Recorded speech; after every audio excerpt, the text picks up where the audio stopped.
ରାମ ନାରାୟଣ ରାମ। ଏହି ପୃଥିବୀରେ ଅନେକ ଦେଶ ଅଛି, କିନ୍ତୁ ଏହି ପୃଥିବୀ ଏକମାତ୍ର ଦେଶ। ଏଠି ଭିନ୍ନ ଭିନ୍ନ ଦେଶରେ ଭିନ୍ନ ଭିନ୍ନ ରାଜାମାନେ ଅଛନ୍ତି, ଯେଉଁମାନେ ନିଜ ନିଜ ଦେଶକୁ ବଡ଼ କରିବାକୁ ଚାହୁଁଛନ୍ତି। ଏହି କାରଣରୁ ଅନ୍ୟମାନଙ୍କୁ ଦମନ କରିବାର ମନୋଭାବ ଜନ୍ମ ନେଇଥାଏ। ଆମର ଦଳଗତ ଚିନ୍ତା, ଜାତିଗତ ଚିନ୍ତା ଏବଂ ବ୍ୟକ୍ତିଗତ ଭାବରେ ଆମେ ଯେଉଁ ଦେଶ କିମ୍ବା ଜାତିରେ ବଡ଼ ହୋଇଥାଉ, ସେହିକୁ ଉନ୍ନତ କରିବା ନିମନ୍ତେ ଚିନ୍ତା କରୁଥାଉ, କିନ୍ତୁ ନିଜ ଜାତିକୁ ବଡ଼ କରିବା ପାଇଁ ଅନ୍ୟ ଜାତିକୁ ଦମନ କରିବା ଠିକ୍ ନୁହେଁ। ଏହାର ଫଳସ୍ୱରୂପ ବହୁତ ସମସ୍ୟା ସୃଷ୍ଟି ହୁଏ।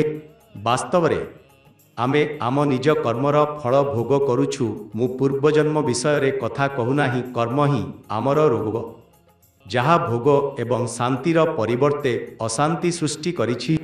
ଦେଶରେ ନିର୍ବାଚନ ଏବଂ ନିଜକୁ ବଡ଼ କରିବାର ଆଶାରେ ଆମେ ଅନ୍ୟମାନଙ୍କୁ ନଷ୍ଟ କରିଥାଉ।